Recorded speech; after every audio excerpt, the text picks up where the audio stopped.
Elza reads A Game of Thrones by George Martin, Chapter 37, Bran. A light snow was falling.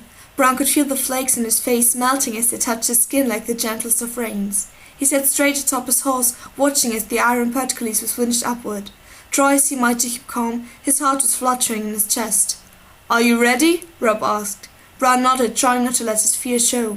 He had not been outside Winterfell since his fall, but he was determined to ride out as proud as any knight. "Let's ride then." Robb put his heels into his big grey and white gelding, and the horse walked under the portcullis. "Go!" Bran whispered to his own horse. He touched her neck lightly, and the small chestnut filly started forward. Bran had named her Dancer. She was 2 years old, and Joseph said she was smarter than any horse had a right to be. They had trained her special, to respond to rein in voice and touch. Up to now, Bran had only ridden her around the yard. At first Joseph or Horda would lead her, while Bran sat strapped to her back in the oversized saddle the imp had drawn up for him, but for the past fortnight he had been riding her on his own, trotting her round and growing bolder with every circuit. They passed beneath the gatehouse, over the drawbridge, through the outer walls. Summer and Greywind came loping beside them, sniffing at the wind.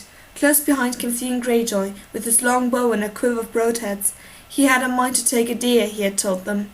He was followed by 4 guardsmen in mail shirts and coifs, and Joseph, a stick-thin sableman whom Robb had named master of horse while Hullen was away. Maester Luwin brought up the rear, riding on a donkey. Bran would have liked it better if he and Robb had gone off alone, just the 2 of them, but Hull Molan would not hear of it, and Maester Luwin backed him. If Bran fell off his horse or injured himself, the Maester was determined to be with him. Beyond the castle lay the market square, its wooden stalls deserted now. The road down the muddy street of the village passed rows of small neat houses of log and under stone. Less than 1 in 5 were occupied, thin tendrils of wood smoke curling up from their chimneys. The rest would fill up one by one as it grew colder. When the snow fell and the ice winds howled down out of the north, old Nan said, farmers left their frozen fields and distant holdfasts, loaded up their wagons, and then the winter town came alive. Bran had never seen it happen, but Maester Luwin said the day was looming closer. The end of the long summer was near at hand. Winter's coming. A few villagers eyed the direwolves anxiously as the riders went past, and one man dropped the wood he was carrying as he shrank away in fear, but most of the townfolk had grown used to the sight. They bent the knee when they saw the boys, and Robb greeted each of them with a lordly nod. With his legs unable to grip, the swaying motion of the horse made Bran feel unsteady at first, but the huge saddle with its thick horn and big bag cradled him confidently, and the straps around his chest and thighs would not allow him to fall. After a time the rhythm began to feel almost natural. His anxiety faded, and a tremulous smile crept across his face. 2 serving benches stood beneath the sign of the Smoking Log, the local alehouse. When Theon Greyjoy called out to them, the younger girl turned red and covered her face. Theon spurred his mount to move up beside Robb. "Speak Kyra," he said with a laugh. "She squirms like a weasel in bed, but say a word to her in the street and she blushes pink as a maid. Did I ever tell you about the night she and Bessa—" "Not where my brother can hear, Theon," Robb warned him with a glance at Bran. Bran looked away and pretended not to have heard, but he could feel Greyjoy's eyes on him. No doubt he was smiling. He smiled a lot, as if the world were a secret joke that only he was clever enough to understand. Robb seemed to admire Theon and enjoy his company, but Bran had never warmed to his father's ward. Robb rode closer. "You're doing well, Bran." "I want to go faster," Bran replied. Robb smiled. "As you will." He sent his gelding into a trot. The wolves raced after him. Bran snapped the reins sharply, and Dancer picked up her pace. He heard a shout from Theon Greyjoy and the hoofbeats of the other horses behind him. Bran's cloak billowed out, rippling in the wind, and the snow seemed to rush at his face. Robb was well ahead, glancing back over his shoulder from time to make sure Bran and the others were following. He snapped the reins again. Smooth as silk, Dancer slid into a gallop. The distance closed. By the time he caught Robb on the edge of the wolfswood, 2 miles beyond the winter town, they had left the others well behind. "I can ride!" Bran shouted, grinning. It felt almost as good as flying. "I'd race you, but I fear you'd win." Robb's tone was light and joking, yet Bran could tell that something was troubling his brother underneath the smile. "I don't want to race." Bran looked back around to the direwolves. Both had vanished into the wood. "Did you hear Summer howling last night?" "Greywind was restless too," Robb said. His auburn hair had grown shaggy and unkempt, and a reddish stubble covered his jaw, making him look older than his 15 years. "Sometimes I think they know things, sense things," Robb sighed. "I never know how much to tell you, Bran. I wish you were older." I'm 8 now, Bran said. 8 isn't so much younger than 15, and I'm the heir to Winterfell after you. So you are, Rob sounded sad and even a little scared. Bran, I need to tell you something. There was a bird last night from King's Landing. Maester Luwin woke me. Bran felt a sudden dread. Dark wings, dark words, old Nan always said, and of late the messenger ravens had been proving the truth of the proverb. And Rob wrote to the Lord Commander of the Night's Watch. The bird that came back brought word that Uncle Benjamin was still missing. Then a message had arrived from the Eyrie from Mother, but that had not been good news either. She did not say when she meant to return, only that she had taken the imp as prisoner. Bran had sort of liked the little man, yet the name Lannister sent cold fingers creeping up his spine. There was something about the Lannisters, something he ought to remember, but when he tried to think what, he felt dizzy and his stomach clenched hard as a stone. Rob spent most of the day locked behind closed doors with Maester Luwin, Theon Greyjoy and Hollis Mullen. Afterward, riders were sent out on fast horses, carrying Rob's commands throughout the north. Bran heard talk of Moat Cailin, the ancient stronghold the first man had built at the top of the neck. No one ever told him what was happening, yet he knew it was not good. And now another raven, another message. Bran clung to the hope. What's the bird from Mother? Is she coming home? The message was from Ellen in King's Landing. Jory Castle is dead, and Willen Heward as well, murdered by the Kingslayer. Rob lifted his face to the snow and the flakes melted on his cheeks. May the gods give them rest. Bran didn't know what to say. He felt as if he'd been punched. Jory had been captain of the household guard of Winterfell since before Bran was born. They killed Jory? He remembered all the times Jory had chased him over the roofs. He could picture him striding across the yard in mail and plate, or sitting at his accustomed place on the bench in the great hall, joking as he ate. Why would anyone kill Jory? Rob shook his head numbly, the pain plain in his eyes. I don't know, and Bran, that's not the worst of it. Father was caught beneath a falling horse in the fight. Alan says his legs were shattered, and Maester Pycelle has given him the milk of the poppy, but they aren't sure when he... The sound of hoofbeats made him glance on the road to where Theon and the others were coming up. When he will wake, Rob finished. He laid his hand on the pommel of his sword then, and went on in the solemn voice of Rob the Lord. Bran, I promise you, whatever might happen, I will not let this be forgotten. Something in his tone made Bran even more fearful. What will you do? He asked as Theon Greyjoy reined him beside them. Theon thinks I should call the banners, Rob said. Blood for blood. For once Greyjoy did not smile. His lean dark face had a hungry look at it, and black hair fell down across his eyes. Only the Lord can call the banners, Bran said as the snow drifted down around them. If your father dies, Theon said, Rob will be Lord of Winterfell. He won't die! Bran screamed at him. Rob took his hand. He won't die, not father, he said calmly. Still, the honour of the North is in my hands now. When our Lord Father took his leave of us, he told me to be strong for you and for Rickon. I'm almost a man grown, Bran. Bran shivered. I wish Mother was back, he said miserably. He looked around for Maester Luwin. His donkey was visible in the far distance, trotting over a rise. Does Maester Luwin say to call the banners too? The Maester is timid as an old woman, said Theon. Father always listens to his counsel, Bran reminded his brother. Mother too. I listen to him, Rob insisted. I listen to everyone. The joy Bran had felt at the ride was gone and melted away like the snowflakes on his face. Not so long ago the thought of Rob calling the banners and riding off to war would have filled him with excitement, but now he felt only dread. Can we go back now? He asked. I'm cold. Rob glanced around. We need to find the wolves. Can you stand to go a bit longer? I can go as long as you can. Maester Luwin had warned him to keep the ride short for fear of saddle sores, but Bran would not admit to weakness in front of his brother. He was sick of the way everyone was always fussing over him and was asking how he was. Let's hunt on the hunters then, Rob said. Sat beside the Elza mounds of the Kingsword and struck out into the wolf's wood. Theon dropped back and followed well behind them, talking and joking with the guardsmen. It was nice under the trees. Bran kept answer to a walk, holding the reins lightly and looking all around him as they went. He knew this wood, but he had been so long confined to Winterfell that he felt as though he was seeing it for the first time. The smells filled his nostrils, the sharp, fresh tang of pine needles, the earthy odour of wet rotting leaves, the hints of animal musk and distant cooking fires.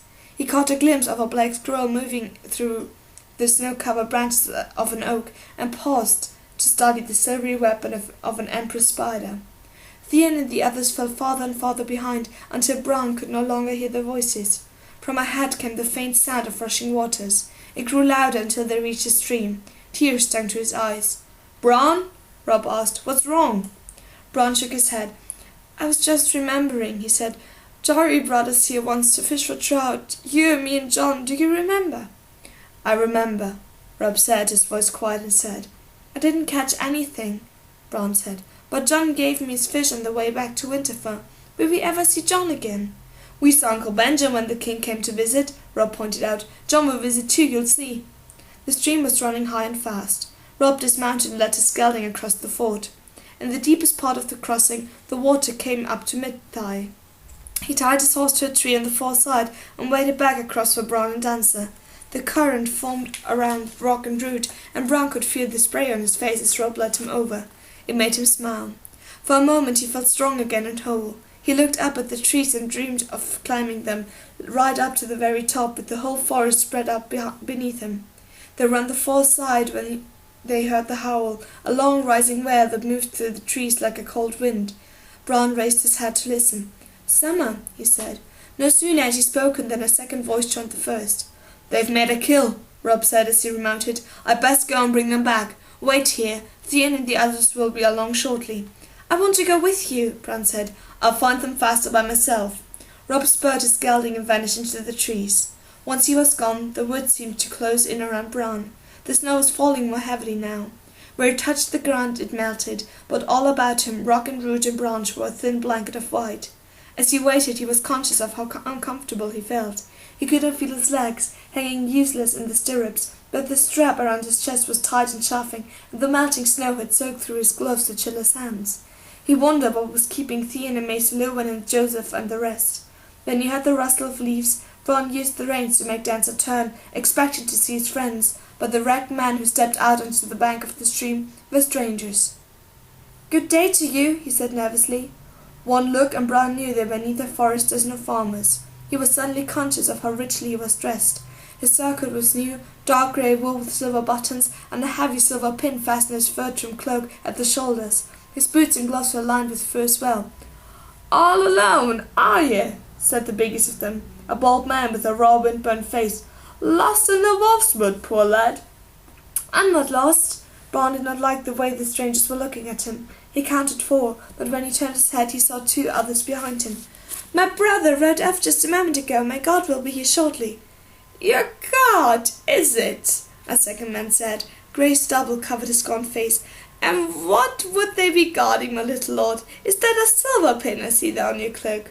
"Pretty," said a woman's voice. She scarcely looked like a woman, tall and lean with the same hard face as the others, her hair hidden beneath a bowl-shaped half-helm. The spear she held was 8 feet of black oak, tipped in rusted steel. "Let's have a look," said the big bald man. Bran watched him anxiously. The man's clothes were filthy, fallen almost to pieces, patched here with brown and here with blue and there with the dark green, and faded everywhere to grey, but once the cloak might have been black. The grey stubbly man wore black rags too, he saw with a sudden start. Suddenly Bran remembered the oath-breaker his father had beheaded the day they had found the wolf pups. That man had worn black as well, and father said he had been a deserter from the Night's Watch. "No man is more dangerous," he remembered Lord Eddard saying. "The deserter knows his life is forfeit if he is taken, so he will not flinch from any crime, no matter how vile or cruel." "The pin, lad," the big man said. He held out his hand. "We'll take the horse too," said another of them, a woman shorter than Rob, with a broad flat face and lank yellow hair. "Get down and be quick about it." A knife slid from her sleeve into her hand, its edge jagged as a saw. "No," Bran blurted, "I can't." The big man grabbed his reins before Bran could think to wheel Dancer around and gallop off. "You can, lordling, and will if you know what's good for you." "Stiff, look how he's strapped on," the tall woman pointed with her spear. "Might be it's the truth he's telling." "Straps, is it?" Stiff said. He drew a dagger from his sheath at his belt. "There's ways to deal with straps." "You some kind of cripple?" asked the short woman. Bran fled. "I'm Brendan Stark of Winterfell, and you better let go of my horse or I'll see you all dead." The gaunt man with the grey stubbled face laughed. "The boy's a Stark, true enough. Only a Stark would be fool enough to threaten where a smarter man would back." "Cut his little cock off and stuff it down in his mouth," suggested the short woman. "That should shut him up." "You're as stupid as you're ugly, Harley," said the tall woman. "The boy's worth nothing dead, but alive. God be damned, think what Mance would give to have Benjamin Stark's own blood to hostage." "Mance be damned," the big man cursed. "You want to go back there, Osher? More fool you. Think the White Walkers would care if you have a hostage? He turned back to Bran and slashed at the strap around his thigh. The leather parted with a sigh. The stroke had been quick and careless, biting deep. Looking down, Bran glimpsed pale flesh where the wool of his leggings had parted. Then the blood began to flow. He watched the red stain spread, feeling light-headed, curiously apart. There had been no pain, not even a hint of feeling. The big man grunted in surprise. "Put down your steel now, and I promise you shall have a quick and painless death," Robb called out. Bran looked up in desperate hope, and there he was. The strength of the words were undercut by the way his voice cracked with strain. He was mounted the bloody carcass of an elk slung across the back of his horse, his sword in a gloved hand. "The brother," said the man with the grey stubbly face. "He's a fierce one, he is," mocked the short woman. Hallie, they called her. "You mean to fight us, boy?" "Don't be a fool, lad. You're 1 against 6. The tall woman usher levelled his spear. "Off the horse and throw down the sword. We'll thank you kindly for the mount and for the venison, and you and your brother can be on your way." Robb whistled. They heard the faint sound of soft feet on wet leaves. The undergrowth parted, low-hanging branches giving up their accumulation of snow, and Gravewind and Summer emerged from the green. Summer sniffed the air and growled. "Wolves!" gasped Hallie. "Dire wolves," Bran said. Still half-grown, they were as large as any wolf he had ever seen, but the differences were easy to spot if you knew what to look for. Macy Lewin and Farlin the kennel-master had taught him. A dire wolf had a bigger head and longer legs in proportion to its body, and its snout and jaw were markedly leaner and more pronounced. There was something gaunt and terrible about them as they stood there amid the gently falling snow. Fresh blood spotted Graywind's muscle. "Dogs," the big bald man said contemptuously. "Yet I'm told there's nothing like a wolfskin cloak to warm a man by night." He made a sharp gesture. "Take them!" Robb shouted, "Winterfell!" and kicked his horse. The gelding plunged down the bank as the erect man closed. A man with an axe rushed in, shouting and heedless. Robert's sword caught him full in the face with a sickening crunch and a spray of bright blood. The man with the gaunt stubbly face made a grab for the reins, and for half a second he had them. And then Greywind was on him, bearing him down. He fell back into the stream with a splash and a shout, flailing wildly with his knife at his head went under. The direwolf plunged in after him, and the white water turned red where they had vanished. Robb and Usher watched match blows in midstream. A long spear was a steel-headed serpent, flashing out at his chest once, twice, 3 times. Robb parried every thrust with his longsword, turning the point aside. On the 4th or 5th thrust, the tall woman overextended herself and lost her balance just for a second. Robb charged, riding her down. A few feet away, Summer darted in and snapped at Hallie. The knife bit at his flank. Summer slid away, snarling, and came rushing in again. This time his jaws closed around her calf. Holding the knife with both hands, the small woman stepped down, but the direwolf seemed to sense a blade coming. He pulled free for an instant, his mouth full of leather and clothed in bloody flesh. When Holly stumbled and fell, he came at her again, slamming her backward, teeth tearing at her belly. The 6th man ran from the carnage, but not far.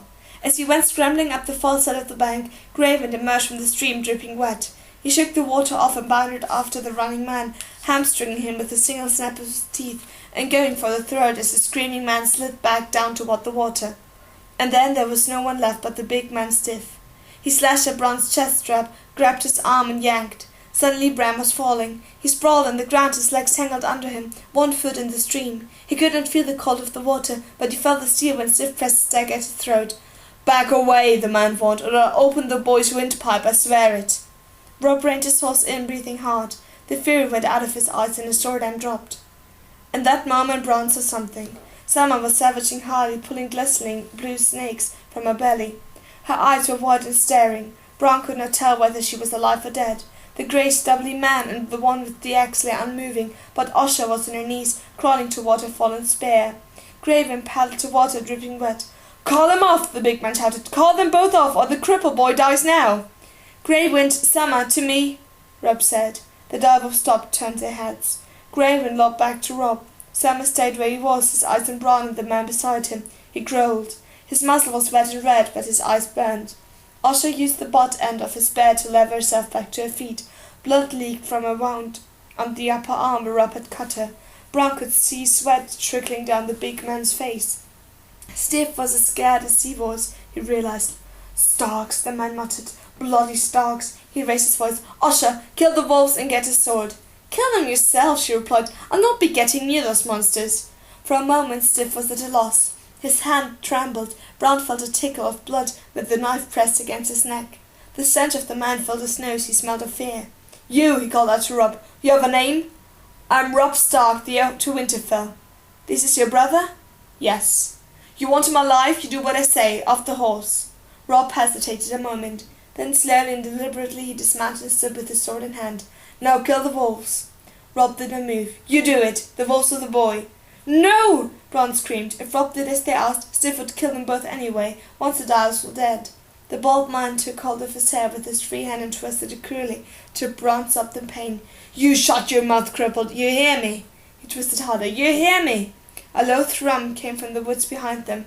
Stiff gave a choked gasp as a half-foot of razor-tipped broadhead suddenly exploded out of his chest. The arrow was bright red as if it had been painted in blood. The dagger fell away from Bran's throat. The big man's wailing collapsed, face down in the stream. The arrow broke beneath him. Bran watched his life go swirling off in the water. Asha glanced around as father's guardsman appeared from beneath the trees, steel in hand. She threw down her spear. "Mercy, my lord!" she called to Robb. The guardsmen had a strange pale look to their faces that took in the scene of slaughter.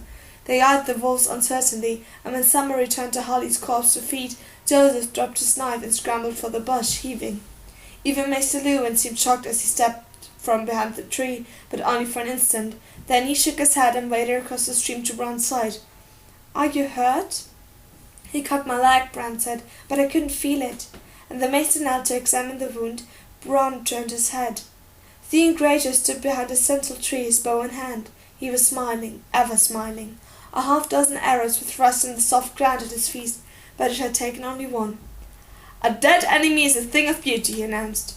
"John always said you were an ass, Greyjoy," Robb said loudly. "I ought to chain you up on the yacht and let Bran take a few practice shots at you." "You should be thanking me for saving your brother's life." "What if you had missed a shot?" Robb said. "What if you'd only wounded him? What if you had made his hand jump or hit Bran instead? For all you knew, the man might have been wearing a breastplate. All you could see was the back of his cloak. What would have happened to my brother then? Did you ever think of that, Greyjoy?" Theon's smile was gone. He gave a sullen shrug and began to pull his arrows from the ground one by one. Robb glared at his guardsmen. "Where were you?" he demanded of them. "I was sure you were close behind us." The men traded unhappy glances. "We were following, my lord," said Quen, the youngest of them, his beard a soft-brown fuzz. "Only first we waited for Maester Lewin and his ass begging for pardons, and then, well, as it were—" He glanced over at Theon and quickly looked away abashed. "I spied a turkey," Theon said, annoyed by the question. "How was I to know that you leave the boy alone?" Robb turned his head to look at Theon once more. Bran had never seen him so angry, yet he said nothing. Finally he knelt beside Maester Lewin. "How badly is my brother wounded?" "No more than a scratch," the maester said. "He went to clothe in the stream to clean the cut." "Two of them were the black," he told Robb as he worked. Robb glanced over at where stiffly sprawled in the stream, his ragged black cloak moving fitfully as the rushing waters tugged at it.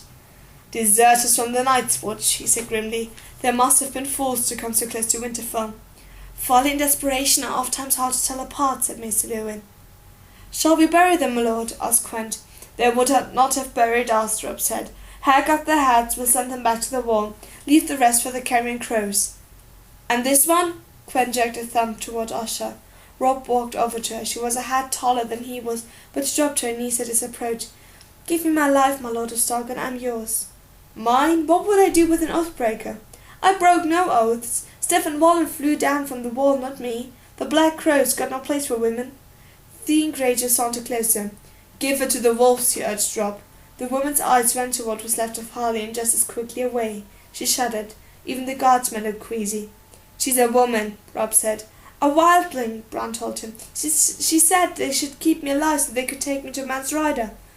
"Do you have a name?" Robb asked her. "Asha, as it please the Lord," she muttered slowly. Maester Lewin stood. "We might do well to question her." Bran could see the relief on his brother's face. "As you say, Maester. Wayne bind her hand. She'll come back to Winterfell with us, and live or die by the truth she gives us."